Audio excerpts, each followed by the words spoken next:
It's not just to be present in marriage, like it's to create a healthy marriage, to have a good Right. marriage, is to build something that's actually worth being a part of.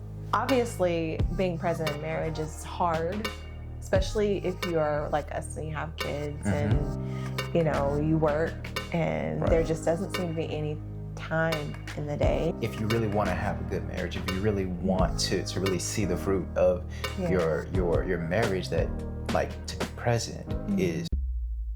What's going on, guys? Welcome to another Beyond Prosperous, Beyond the Joneses podcast. So glad that you guys are joining us in this conversation. So today in this conversation, what we're talking about is being present in marriage. And so we'll just jump right into it. And kind of how we want to do the podcast kind of moving forward is more of a conversational, just talking through kind of the things that we know, that we have experienced, the wisdom that we've gotten through marriage and just through life. And so super excited to bring this conversation to you guys, and even moving forward, super excited to really kind of do more of these episodes. So we'll start with you. All right. So being present. It's hard to really put being present into a box, like a one definition, but if I had to sum it up to like say what I think being present is, I think it's being intentional, it's being aware, and just also being proactive. All those three things I think work hand in hand with being present, because all of us are different and all of us have like different thoughts, ideas, and we go through different seasons in life. So thinking about all those three elements, it's complex. Right, for sure. It's not a like one level thing. It's more 3D. So obviously being present in marriage is hard, especially if you're like us and you have kids and you work and there just doesn't seem to be any time in the day. But it's vital to the health of the marriage. And I think we've known that. We know that when we're not as present, there's disconnect, there's frustration, and there's a lot of different things. But and I would say that those things kind of seep through into our everyday life. If we're not intentional. Right. And so if we're not being present in our marriage, I feel like those things kind of just show up, if you will. Right. And I know some of the stuff that we were talking about before is that like it's different now to be present in our current marriage than it was when it was just us, or when it was just one kid or two kids. And so I believe that when it comes to being present specifically as a husband, like I feel like it is different because we have all of the responsibilities that I guess that's generally talked about with providing and protecting and, making decisions, leading the family and those things. But at the same time, to be present, I feel like is like you were saying, is to be in the moment, is to be intentional, and that it's not just the overarching thing. Right. So I actually like the example that you gave before, kind of about the classroom. So you can share that. So when we're in school, we do a roll call to make sure everyone's there, and we either say we're present or we're here.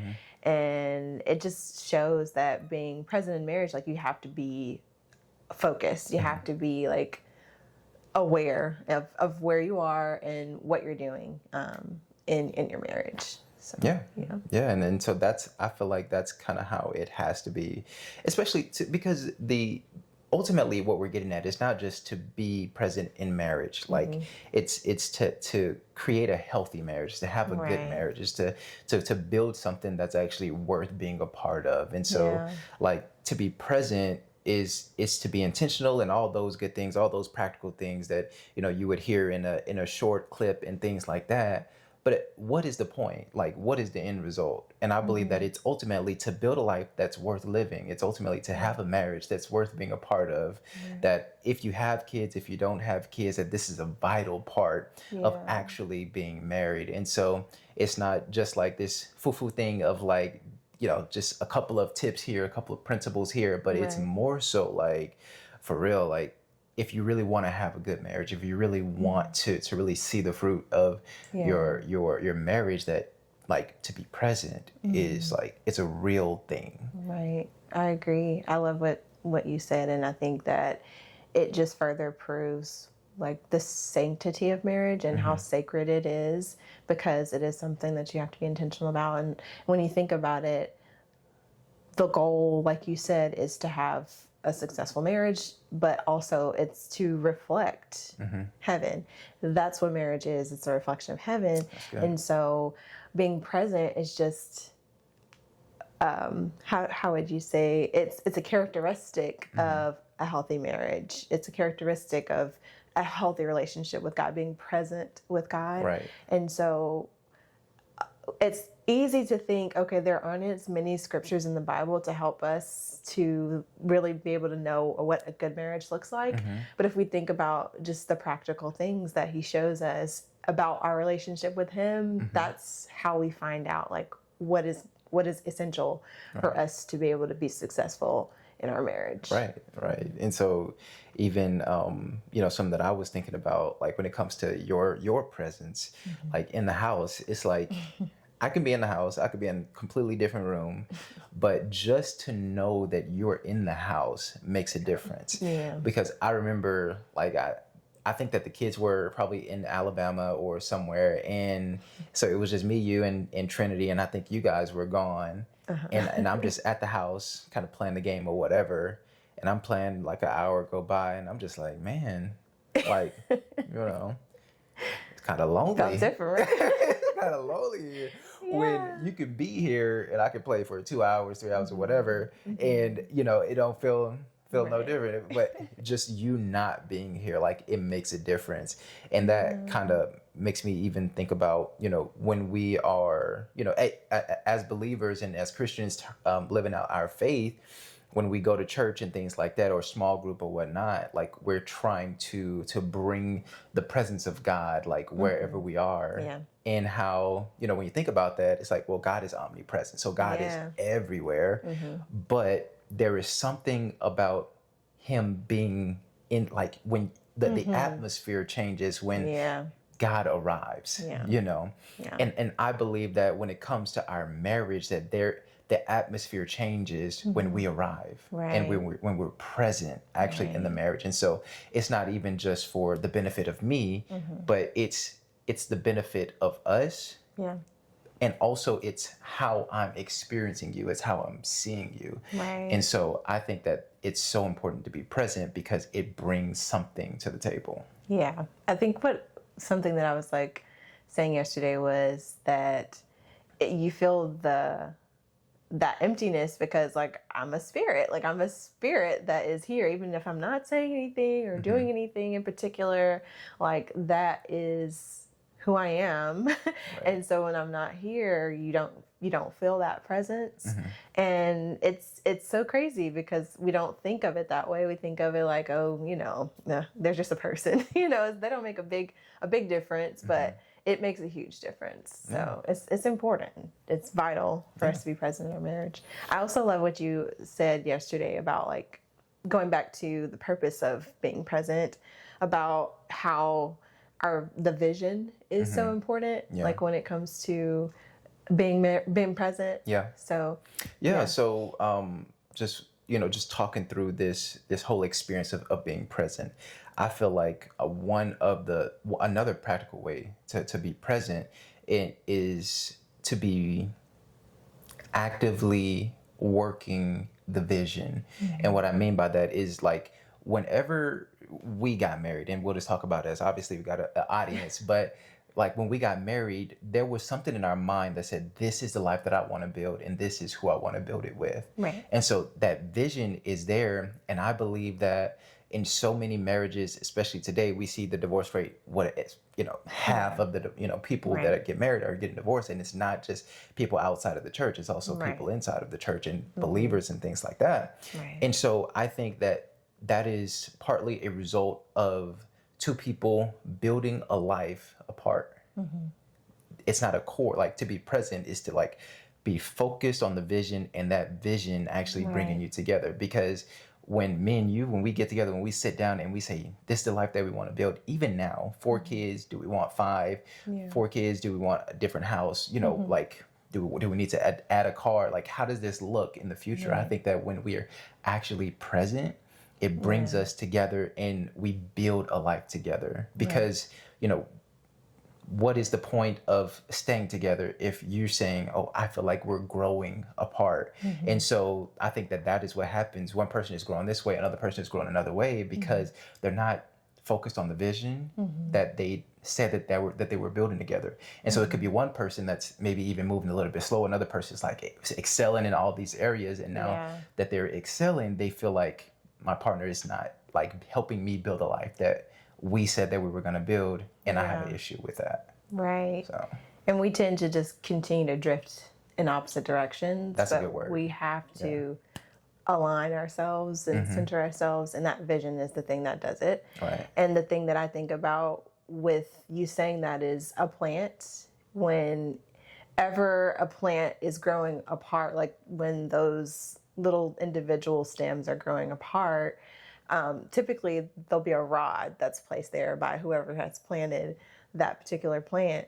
And the rod is what keeps it together. It's tied together. So the vision, that helps it to grow together. And we can think of our marriage as that. Like, we have to find a way, like, to not allow ourselves to get comfortable drifting apart, but to be uncomfortable and come together, come back to the vision for that moment. And eventually we'll be going without having to have that, like, that guard around. Right. But sometimes you just have to, like, get there and it's uncomfortable, but it's necessary for us to be one. And I think that that's really good, because what you just said at the end, like, to be one, because I believe that that's what we are. We are one whenever we get married. And when I think about a tree growing, and then all the branches could be all the things that we have going on in our life. So that's serving in ministry, that's raising kids, that's extended family, that's friends, that's the job, career,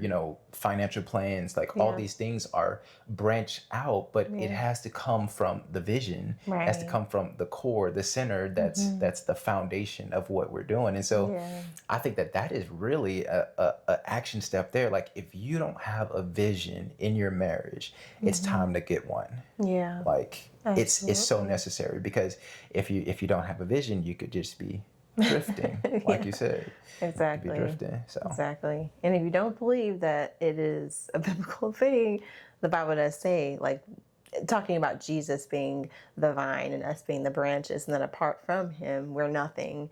And we are a reflection of Jesus. We're a reflection of God in our marriage. And so when we drift apart, we're nothing. We're individual people who are serving a purpose, but not serving the purpose that God has called for us together. So therefore we're failing, if we're not fulfilling that purpose together. Yeah, that's good. And something else that we talked about when we were doing crafting this topic and things like that is, I was saying that, like, to be present is to ultimately appreciate the person that you are now, not the person that you were or the person that you're going to be. And so what I mean by that is, like, really seeing you now in this moment, not when before we had kids, not after the kids are gone, but to really experience you right now, and be able to appreciate you and where you are and how things are going. Because again, that takes us back to not just me lifting you up and leading you and all those things, but it's also the lens that I see you through.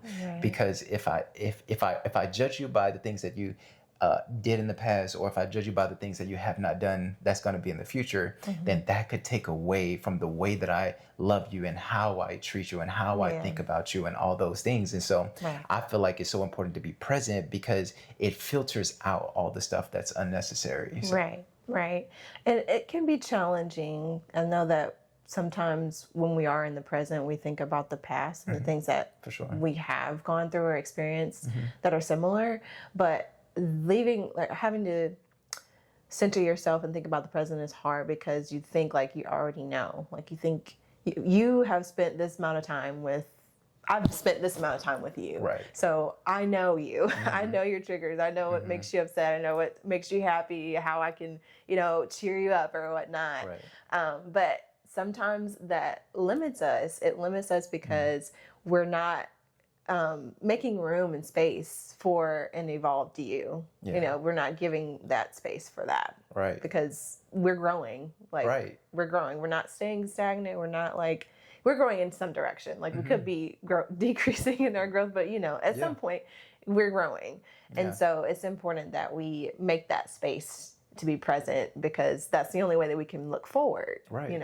Or Right. even allow ourselves to move forward. So Yeah, and even talking about like us growing, like something that I thought about was like when we first got married, like for us that was like 2 years dating and then married, and so when we first got married and even in the dating phase, we're curious about each other. Yeah. And so we're trying to figure out, well, what makes you happy? Well, what makes you frustrated? Well, how can I tend to you this way and all these things? And with us being 8 years in and moving toward 9 years of marriage, it's like, oh, I already know what makes you happy. I already know Right. what makes you frustrated. I already know. But the thing is that you have to give space for that growth. You have to Yeah. give space for the person to be someone else because they're no longer the person that they were when Right. they first. And so, like, even being able to have conversations about how you have changed and Yeah. about the things that I like now that I, things like tomatoes, and what's the Yeah. other stuff? The sour cream. sour cream. Like I didn't eat that stuff, but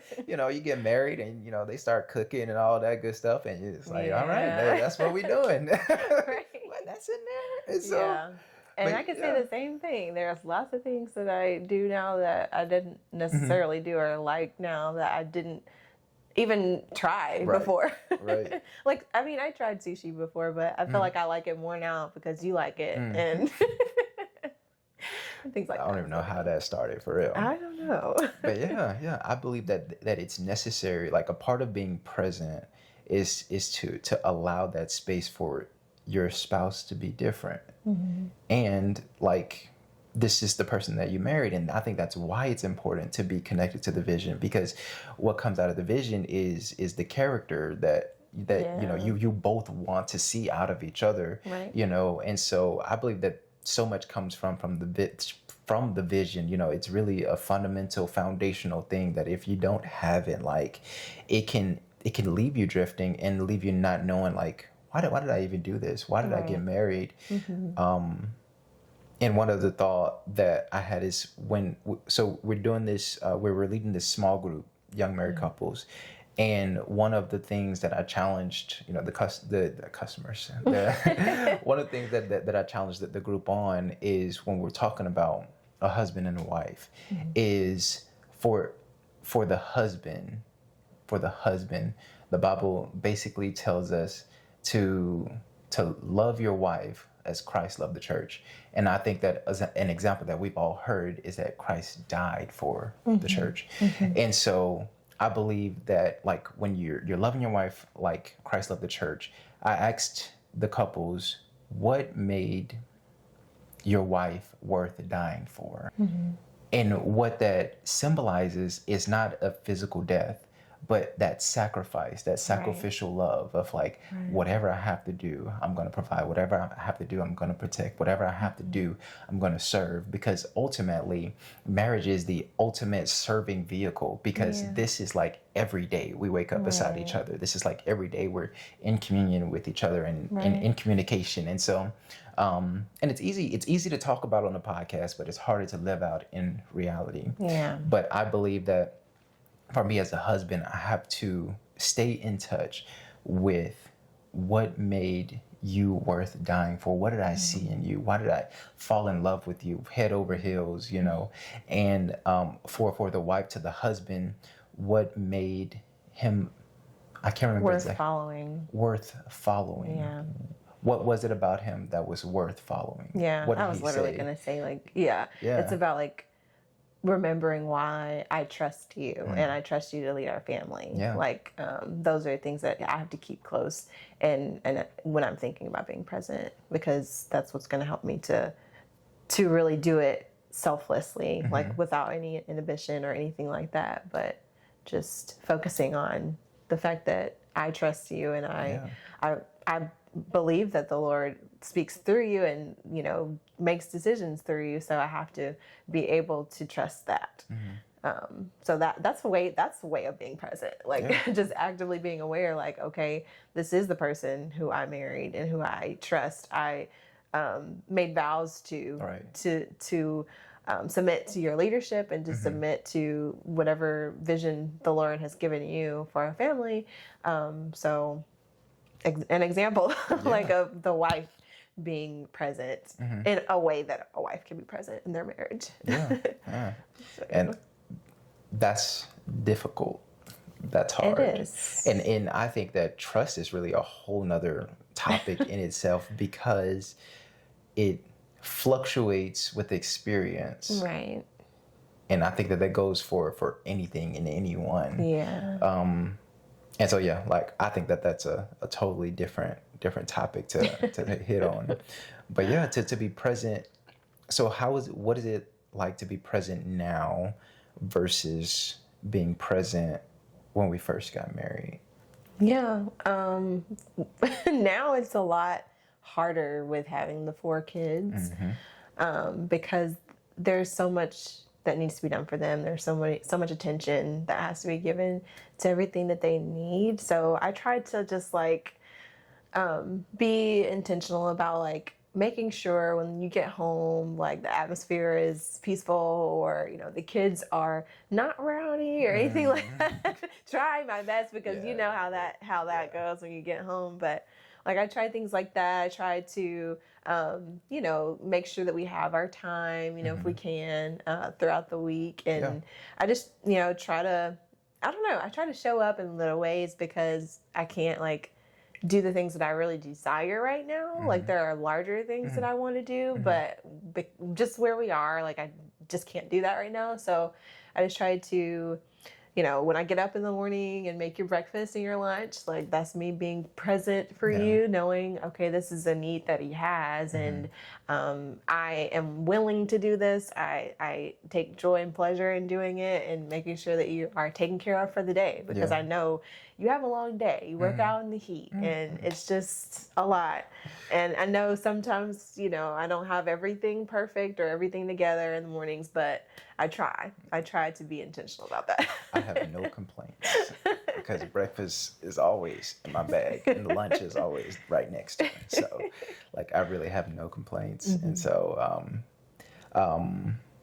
yeah, I mean, even with us, like, setting Tuesday to be kind of our night, like, even so, we don't go out on dates for real. Not really. Just because of where we are. At some point we will. Yeah, you know, at some point, you know, we'll be able to do that more. But you know, just being together, being intentional about setting aside time, stopping and dropping everything that we're doing in order to just be together. I think that's important. Yeah, my favorite times, like when we're present, is just when we're in the bed and we just like get into conversation and time just goes. Those are my favorite times where we're like being present, and those are impromptu most of the time. But that's another way that we show up for each other. Like, give that space for us to openly communicate. I guess you would call it pillow talk.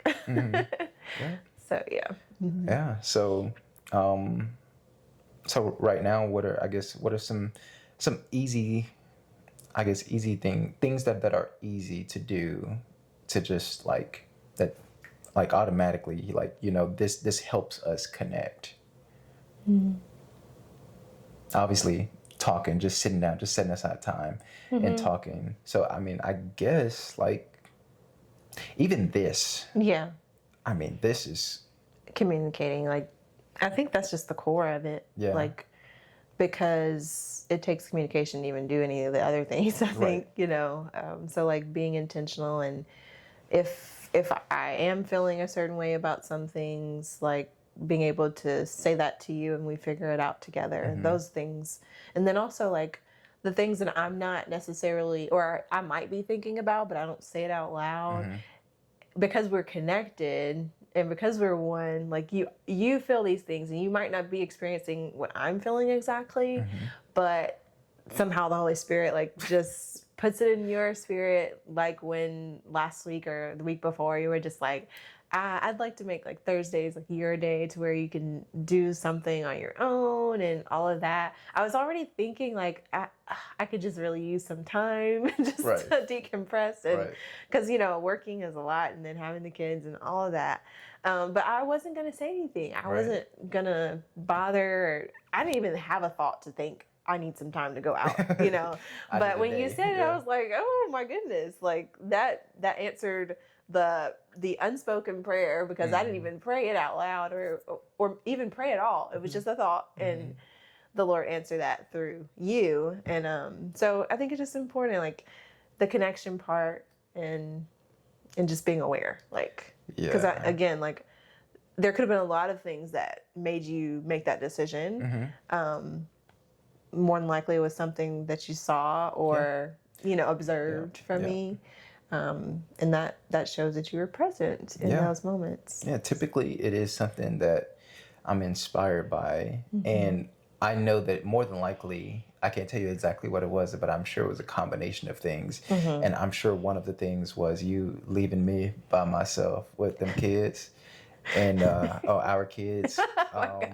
And I'm just like, I need a break. It's been a whole hour and is relentless. Oh, okay. Probably when I went to the store or something. Just going to the store. I said, you know what? I think she needed that. But I'm sure that played a part in it. But ultimately, that's it. It's to be in tune and to be aware. Even with multiple kids, like we absolutely adore them and appreciate them, but we know that this has to come first. And I was even watching something today, and it was talking about like one of the best things you can give your kids is having in front of them a healthy marriage. And that means that like they see that you two as a married couple, you put each other first.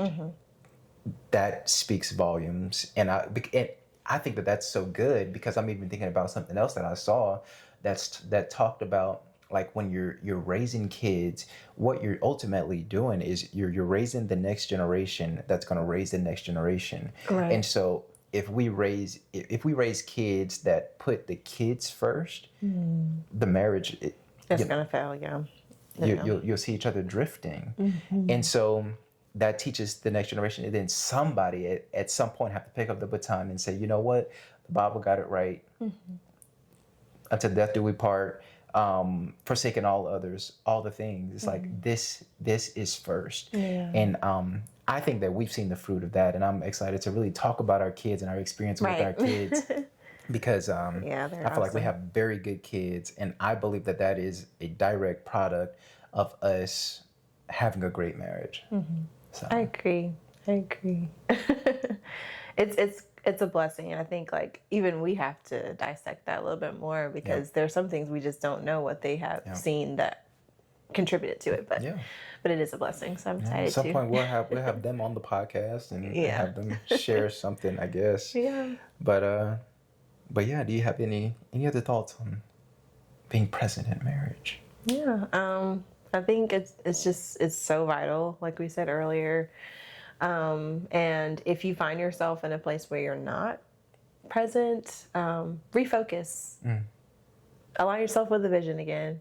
And you have to do it together, because like if you don't, like the vision might have changed. So you need to be on the same page with it. So be intentional about like being aware of what season you're in, and if you're on the same page with vision, and take time to just be intentional, aware, and proactive. There you go. So our challenge to you guys, or our call to action, is for you to To go back to the vision, if you don't have one already in your marriage, get one because it's so vital to the marriage and the longevity of a healthy marriage. Yeah. And so we appreciate you guys for watching. Hope to see you in the next one.